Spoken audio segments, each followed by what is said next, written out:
ಸಿಕ್ಕಿದೆ. ಅದನ್ನು ಮುಂದಿನ ದಿನದಲ್ಲಿ ನಮ್ಮ ವಕೀಲರು ಅದಕ್ಕೆ ಕೊಡ್ತಾರೆ. ಇವತ್ತು ನಾವು ದಯವಿಟ್ಟು ಪತ್ರಿಕಾಗೋಷ್ಠಿಯಲ್ಲಿ ಹೇಳೋದು, ಸರ್ಕಾರ ರಮೇಶ್ ಕತ್ತಿ ಬಗ್ಗೆ ಮಾತಾಡ್ತಿಲ್ಲ, ನಾವು ಕೋರ್ಟ್ ಬಗ್ಗೆ ಮಾತಾಡ್ತಿಲ್ಲ.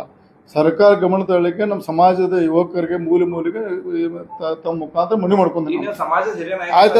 ಅದು ಕ್ಲೋಸ್. ಮತ್ತೆ ಏನಕ್ಕೆ ಅದು ಇವತ್ತು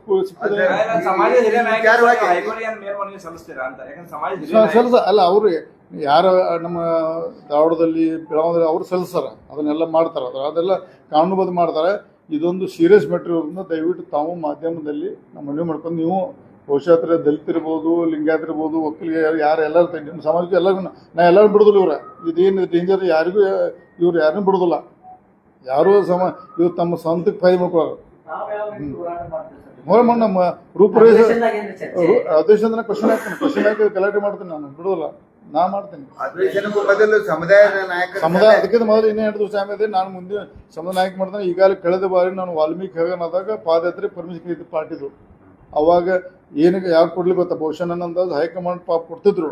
ಯಾರು ನಮ್ಮಲ್ಲಿ ಮುಖ್ಯಸ್ಥರಲ್ಲ ಅದು ಸರಿಯಾಗಿ ಅಲ್ಲಿ ಬ್ರೀಫ್ ಮಾಡ್ಲಿಕ್ಕೆ. ಅದಕ್ಕೆ ಮುಂದಿನ ವಾರ ನಾನು ಹೋಗಿ ಅಮಿತ್ ಶಾ ಅವರು ನಡ್ಡಾ ಅವ್ರಿಗೆ ಭೇಟಿಯಾಗಿ ನಾನು ಇದನ್ನು ದೊಡ್ಡ ಸಮಾಜಕ್ಕೆ ಅನ್ಯಾಯ ಆಗೈತೆ, ವಿಶೇಷವಾಗಿ 74% ವೋಟರ್ಸ್ ಇದ್ದಂಥ ಸಮುದಾಯಗಳಿಗೆ ಅನ್ಯಾಯ ಆಗ್ತೈತೆ.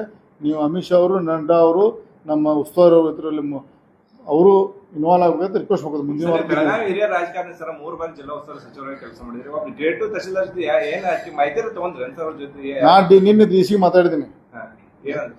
ನಾನು ನಾಳೆ ಪ್ರಶ್ನೆ ಮಾಡೋದು, ಅದಕ್ಕೆ ಪೂರ್ವದಲ್ಲಿ ನೀವೆಲ್ಲ ಚೆಕ್ ಮಾಡ್ಕೊಳ್ಳಿ. ಅಕಸ್ಮಾತ್ ನಾ ಏನಾರ ನಂಗೆ ತಪ್ಪರಿಗೆ ಇಮಿಡಿಯೇಟ್ ನಂಗೆ ತಿಳಿಸ್ರಿ. ನಾ 12 ಪ್ರಶ್ನೆ ಇಲ್ಲ ಸೌಕರ್ಯ ಹಂಗೆ ಹೇಳಿ ರದ್ದು ಮಾಡೋದು ಹೇಳಿದ್ದೆ ನಾನು. ಯಾಕೆ ಒಂದು ಸರ್ಕಾರ ಅಪೋಸ್ ಮಾಡೋದು ಜವಾಬ್ದಾರಿ ಸ್ಥಾನ ಇದ್ದಾಗ ನಾ ಸುಳ್ಳು ಪತ್ರಿಕಾಗೋಷ್ಠಿ ಮಾಡಬಾರ್ದು. ಇಲ್ಲ ಅಂದ್ರೆ ಅದು ಅವ್ರು ಹೇಳಿ ಅಂದ್ರೆ ಅದು ಕರೆ ಇರ್ಬೇಕಲ್ಲಿ. ನಾ ಇಷ್ಟೊಂದು ಇಶಿಗೆ ಹೇಳಿದ್ದೀನಿ. ನಾಳೆ ಸಂಡೇ ಇತ್ತು, ನಿನ್ನ ನಾಳೆ 12 ಪ್ರಶ್ನೆ ನಮ್ಮ ST ಅಂತ ದೊಡ್ಡ ಗಂಭೀರ ಸಮಸ್ಯೆ ಇದೆ. ನಾಳೆ 12 ಪ್ರಶ್ನೆ ಮಾಡ್ತೇನೆ ನಾನು. ಅದಕ್ಕೆ ಪೂರ್ವದಲ್ಲಿ ನೀವೆಲ್ಲ ಚೆಕ್ ಮಾಡ್ಕೊಳ್ಳಿ, ನಾನು ಮಾಡೋದು ಹೇಳಿದ್ನಿ. ನನಗೆ ಹೇಳೋದು ಅದ್ರ ಬಗ್ಗೆ ಸರಿ ಅಥವಾ ಗಂಭೀರ ತೊಗೊಂಡ್ರು ಎರಡು ಅರ್ಥ ಆಕವು. ಸರಿ ಇರ್ಬೋದು, ಗಂಭೀರ ತೊಗೊಂಡಿರು ಎರಡು ಸರಿ. ಹಿಂಗ ಆಗೈತೆ ಅಂತ ಹೇಳಿ ಸಮುದಾಯದ ನಾಯಕರಿಗೆ ಸ್ವಾಮಿಗಳಿಗೆ ಅದು ಏನ್ರಿ ವಿಚಾರ?